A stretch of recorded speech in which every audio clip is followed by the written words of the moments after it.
बिस्मिल्लाहिर्रहमानिर्रहीम। स्टूडेंट्स, उम्मीद करता हूँ कि आप सब ठीक होंगे और अल्लाह ताला आप सबको खुश खुरम रखे। तो सबसे पहले तो ये है कि मैं आपसे रिक्वेस्ट करता हूँ कि जो मेरा चैनल है वो लाइक करें और शेयर करें ताकि आपको अच्छी अच्छी वीडियोस पहुँचती रहें। और मैं ज़्यादा लंबी वीडियोस इसलिए नहीं बनाता ताकि जो है वो चीज़ें जो है अच्छी तरह से एलेबोरेट हो जाए। तो आज हम द क्लॉज पे बात करते हैं, उसके बाद फिर इसकी जो टाइप्स हैं उसको भी आज ही देखेंगे। The clause a group of words which make sense but not complete sense, it consist of two parts. जो जो क्लॉज है ये एक अल्फाज का एक ऐसी तरतीब है जो कि समझ बूझ रखती है लेकिन मुकम्मल समझ बूझ नहीं रखती। इसमें दो पार्ट्स होते हैं, एक पार्ट जो है वो प्रिंसिपल क्लॉज है, दूसरा है सबॉर्डिनेट क्लॉज। जो सबॉर्डिनेट क्लॉज है और प्रिंसिपल क्लॉज है वो उसको यानी कि इंडिपेंडेंट क्लॉज कहते हैं, और जो सबॉर्डिनेट क्लॉज है उसको हम डिपेंडेंट कहते हैं, यानी कि वो किसी पर इन्हिसार नहीं। वैसे अगर आपके सामने कोई क्लॉज है तो आपने कैसे रिकॉग्नाइज करना है, उसमें ये देखना मेन क्लॉज है जो इंडिपेंडेंट क्लॉज है, सबॉर्डिनेट क्लॉज डिपेंडेंट इन्हिसार करता है, इसमें एडजेक्टिव क्लॉज होता है और एसेंशियल एडजेक्टिव क्लॉज है, और रिलेटिव आर और नाउन क्लॉज भी इसी में होता है, वो भी हम इंशाल्लाह ताला साथ साथ डिस्कस करेंगे। जो एवरी क्लॉज है वो उसमें एक सब्जेक्ट होता है और एक वर्ब होता है, और इसकी जो खूबियां हैं वो आपको बताती हैं कि ये किस किस्म का और किस तरह का क्लॉज है। ये एक दूसरे को अलग करता है। सबसे पहले हम मेन क्लॉज की बात करते हैं जिसको प्रिंसिपल क्लॉज कहते हैं। एवरी मेन क्लॉज जो है वो इस नक्शे को फॉलो करता है, इसमें सब्जेक्ट होता है, एक वर्ब होता है और कंप्लीट थॉट होता है। उसके बाद है लेजी स्टूडेंट्स वाइन, यानी कि वाइन में ना रोना, यानी कि या शोर करना। जो स्टूडेंट्स जो क्लास में जो बच्चे वीक होते हैं वो शोर करते हैं, आवाज़ें निकालते हैं, ऐसे मेरे पास साथ भी ऐसा अक्सर हो जाता है। बच्चे बहरहाल ये तो ट्रिक्स होती है टीचर्स के पास कि वो कैसे को मैनेज करें। उसके बाद आई सा बाय हु जो है वो इसमें कंजंक्शन है, ये मैं आपको नीचे बता देता हूँ कि कैसे। हु वाज बाइंग चॉकलेट, ये कि आई सा बाय ये एक कंप्लीट सेंस है। मैंने एक लड़के को देखा। हु वाज बाइंग चॉकलेट जो कि खरीद रहा था चॉकलेट्स। आई इसमें सब्जेक्ट है, वा सा इसमें और बाय इसमें वर्ब के तौर पे यूज होते हैं। उसका my dog loves pizza crust, pizza कहते हैं, क्रस्ट कहते हैं जो खोल या छिलके को कहते हैं। डॉग इसमें सब्जेक्ट है, लव्स इसमें वर्ब है। इसमें remember that every sentence must have at least one main clause. ये बात आपने हमेशा याद रखनी है कि हर सेंटेंस में एक मेन क्लॉज होता है, और अगर इसमें ये नहीं है तो फिर आप कोई गलती कर रहे हैं, ये सिर्फ आपके लिए एक पीस है, एक टुकड़ा है। सबॉर्डिनेट क्लॉज क्या है? Subordinate clause will follow this pattern, वो इस पैटर्न को, यानी कि मैंने पहले बताया कि जो सबॉर्डिनेट क्लॉज है ये डिपेंडेंट है, ये मेन प्रिंसिपल क्लॉज पे डिपेंड करता है। सबॉर्डिनेट क्लॉज जो है वो उसका subject verb and complete thought होता है उसमें, यानी कि उसमें आपको मुकम्मल समझ बूझ नहीं थी। अच्छा, अब जो कंजंक्शन है वो मैं आपसे डिस्कस कर लेता हूँ। तो उस कंजंक्शन होते कौन कौन से उसकी मैंने 7 एग्जांपल्स बता देता हूँ आपको। हु, उसके बाद but, why, and, after, if, on, over, यानी कि बहुत सारे जो है आपके जो प्रपोजिशंस हैं वो कंजंक्शन होते हैं। उसके बाद here are examples, whenever lazy students whine, यानी कि ये देखें ये व्हेन एवर कब, लेजी स्टूडेंट्स कब, यानी कि कर रहे हैं, यानी कि वो शोर कब कर रहे हैं, यानी कि ये कंप्लीट अंडरस्टैंडिंग नहीं है कि यानी कि हम यानी कि किस कहाँ कर रहे हैं ये हमें पता ही नहीं चल रहा। व्हेन एवर है, उसके बाद सबऑर्डिनेट है, कंजंक्शन का मैंने आपको बता दिया, कंजंक्शन का बता दिया।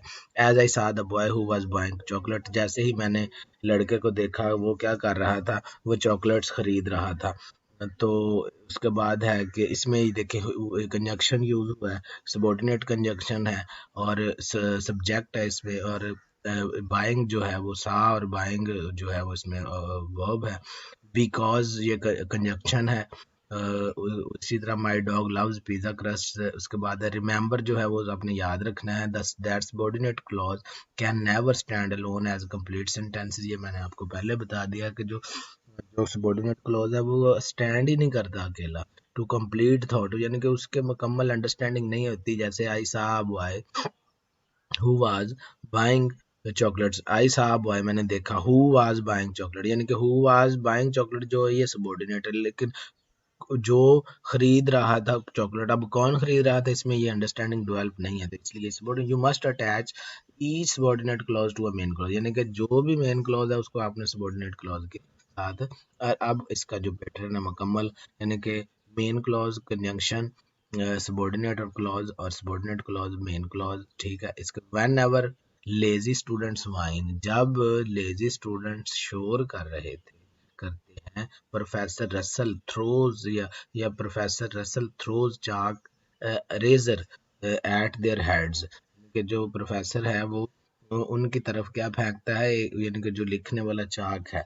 यानी कि इसमें अब आप उन्होंने कॉमे का यूज़ किया है, तो ये जो कॉमा है ये भी कंजक्शन के तौर पे यूज़ हुआ है, क्योंकि ये इन दोनों को सेपरेट कर रहा है, दोनों फिक्रों को। यानी कि ये जो फिक्रा है ये आपका सबॉर्डिनेट है। अब प्रोफेसर रसल जो है ये यानी कि व्हेन आई सा बाजार, जब व्हेन आई वाज इन बाजार, जब मैं बाजार में था, असाद बॉय, मैंने एक लड़का देखा, हु वाज बाइंग चॉकलेट, जो कि खरीद रहा था।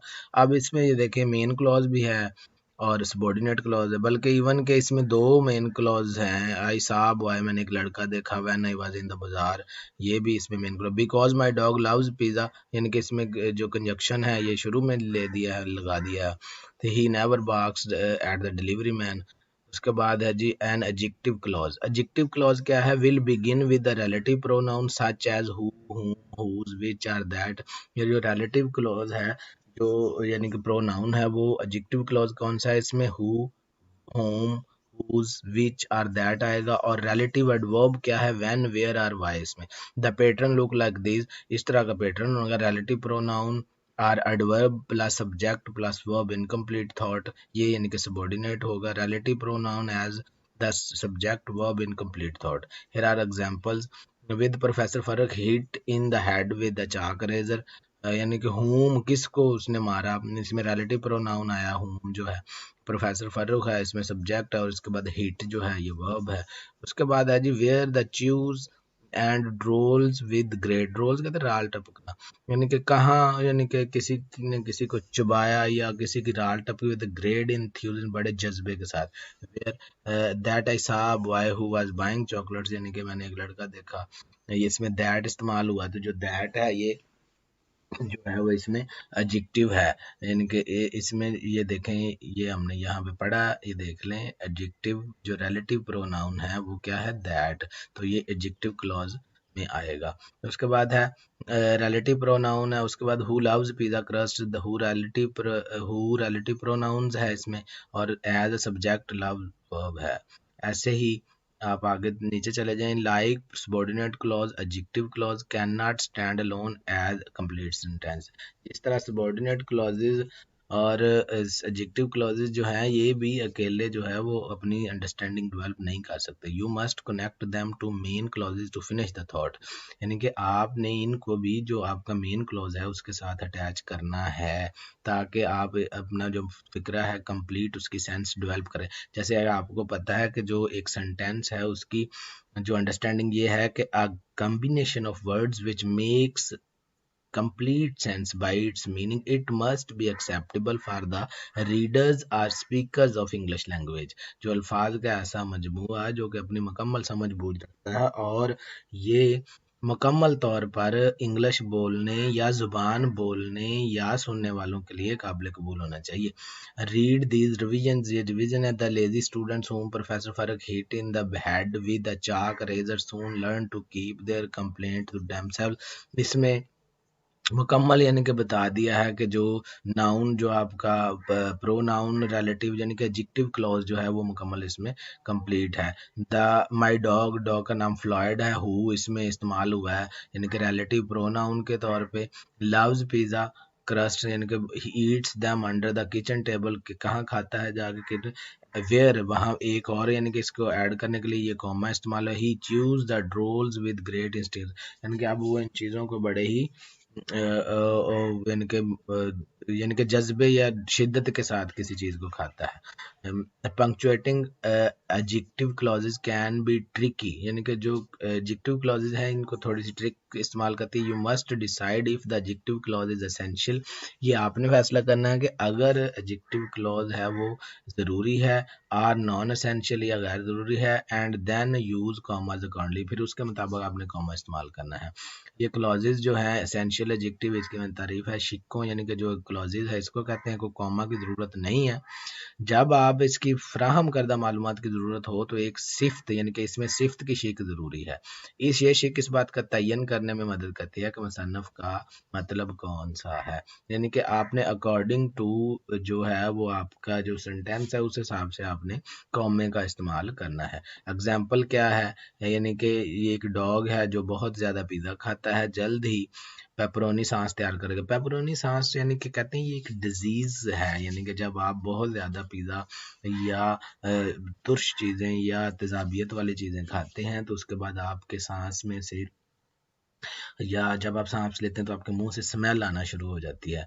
तो वो यानी कि ये जो डॉग है ये अनस्पेशल है। ये जानने के लिए हम किस डॉग के बारे में बात कर रहे हैं हमारे पास इसमें सिफ्त की शिक में मालूमात होनी चाहिए। मसलन हमें पता ही नहीं है। अब हम यहाँ पे हमने आपने देखा है ऊपर देखें माई डॉग फ्लाइड, हमने यहाँ पे इसको यानी कि नाम इसका दे दिया है तो ये स्पेशल हो गया और किसी को कॉमा की ज़रूरत नहीं है। इसमें सिफ्त की जो शिक ज़रूरी है और किसी को कॉमा अगर ताहम हम डॉग पर नज़रसानी करते हैं और इसके बजाय मज़ीद मखसूस अल्फाज का इंतखाब करते हैं तो सिफ्त की शिक गैर ज़रूरी हो जाती है और इससे बाकी पिछले जुमले से अलग करने के लिए कॉमा की ज़रूरत होती है। यानी कि दोनों को अलग देखिए माई डॉग फ्लाइड या पता चल गया डॉग का नाम who Yeats too much pizza. अब हमें ये भी पता चला कि जो फ्लाइड है वो एक ऐसा डॉग है जो कि बहुत ज़्यादा पिज़्ज़ा खाता है।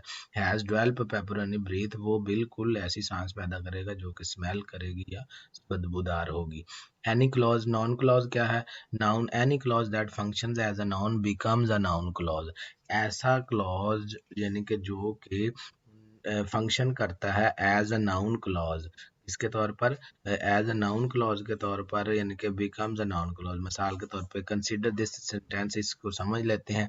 You really do not want to know the ingredients in aunty Nancy's stew, यानी कि आप बिल्कुल भी नहीं जानते उन चीज़ों को, उन इंग्रेडिएंट अनासर को जो कि आंट जो नैंसी है अपने गोश्त में इस्तेमाल करती है। अब जो इंग्रेडिएंट्स हैं ये इसमें नाउन है तो अब ये नाउन क्लॉज हो गया। अगर हम इसको तब्दील कर देते हैं इंग्रेडिएंट्स को with a clause, we have a noun clause. मसलन you really do not want to know what aunt Nancy adds to her stew. अब what aunt Nancy add to her stew है नाउन क्लॉज। तो ये आपको जो clause की मुकम्मल understanding है इसके बाद नई वीडियो के साथ जल्द हाजिर होऊंगा इंशाल्लाह। आप सेहत कामला अता फरमाए और अपना ख्याल रखिए और मेरे इस चैनल का भी ख्याल रखिएगा। और अगर आपको पीडीएफ चाहिए हो तो आप बिल्कुल मुझसे कांटेक्ट कर सकते हैं। अल्लाह ताला आप सबको खुश और खुर्रम रखे। अस्सलाम वालेकुम।